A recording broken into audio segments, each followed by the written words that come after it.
Hello, কি খবর সবার? কেমন আছেন আপনারা সবাই? প্রতিদিনের মতো নতুন আরো একটি ভিডিও নিয়ে চলে আসলাম আপনাদের মাঝে। তো ঘুম থেকে উঠে আগে নিজেকে একটু চাঙ্গা করে নিলাম। তারপরে করলাম হালকা এক্সারসাইজ। প্রতিটা মানুষেরই উচিত প্রতিদিন একবার হলেও একটু এক্সারসাইজ করা।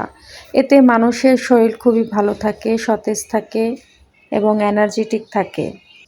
এরপর চলে গেলাম আমার প্রিয় বাগানে। গিয়ে দেখি কিছু গাছ ঠিকমতো ফুল দিচ্ছে না। তাই ভাবলাম আজ একটু যত্ন নেই। পানি তো দিই প্রতিদিনই, কিন্তু আজ মিশিয়ে দেব একটু স্পেশাল একটা সার বানাই আমি, ওই সারটা দিয়ে দেব। পর্তুলিকা গাছ আমি অনেক দিন হয়েছে লাগিয়েছি, তো কলি আসছে না। তো যে কলিগুলো আসছে আবার ওগুলোকে কীভাবে যেন মরে যাচ্ছে। তাই ভাবলাম আজকে একটু ওদেরকে একটু খাবার দেই। তো এই যে আমার মানি প্ল্যান্ট গাছটা, ওদেরকে এখন আমি মাটিতে দিয়ে দিয়েছি। কারণ এর আগে ওরা পানিতে ছিল, শিকড় বের করার জন্য আমি পানির মধ্যে রেখেছিলাম। তো এখন শিকড় বের হয়ে গিয়েছে আমি দেখেছি, যার কারণে আমি ওদেরকে মাটিতে আমি দিয়ে দিয়েছি। একটা টবে করে মাটি দিয়ে সার দিয়ে আমি লাগিয়ে দিয়েছি। আর এই যে আমার যে বেলি ফুল গাছটা সুন্দর সুন্দর ছোট্ট ছোট্ট কলি বের হয়েছে। তো এখান থেকে আমি অনেক সুন্দর সুন্দর ফুল পাবো আশা করছি।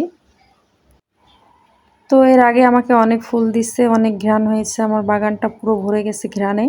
তো এবারও আশা করছি ভালো ফুলই হবে, আমার বাগানটা একদম ভরে যাবে ঘ্রাণে ঘ্রাণে। তো এখন আমি সারটা মিক্সড করে নিচ্ছি ভালো করে। এরপর আমি পানিটা দিয়ে দেব।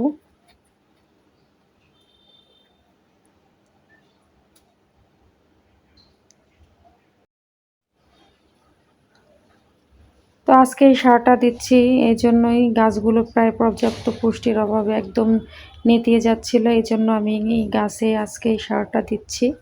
তো আশা করছি শীঘ্রই ফুটে উঠবে সুন্দর সুন্দর ফুল। তো সত্যি কথা কি, গাছ লাগালেই হয় না, গাছের অনেক যত্ন নিতে হয় এবং অনেক পরিশ্রমও করতে হয় গাছের পিছনে, তাহলেই সুন্দর সুন্দর ফুল দিবে আমাদেরকে। ওদেরকে খাবার দিতে হবে পর্যাপ্ত পরিমাণে, তারপরে সুন্দর ফুল হবে। তো এরপরে চলে আসলাম সকালবেলা ব্রেকফাস্ট করতে। তো এখানে আমি ব্রেকফাস্ট রেডি করে নিয়েছি। এখানে ছিল পাউরুটি আর চা। তো এইভাবেই আজকে সকালটা আমি কাটালাম। তো ভালো থাকবেন আপনারা সবাই। আল্লাহ হাফেজ।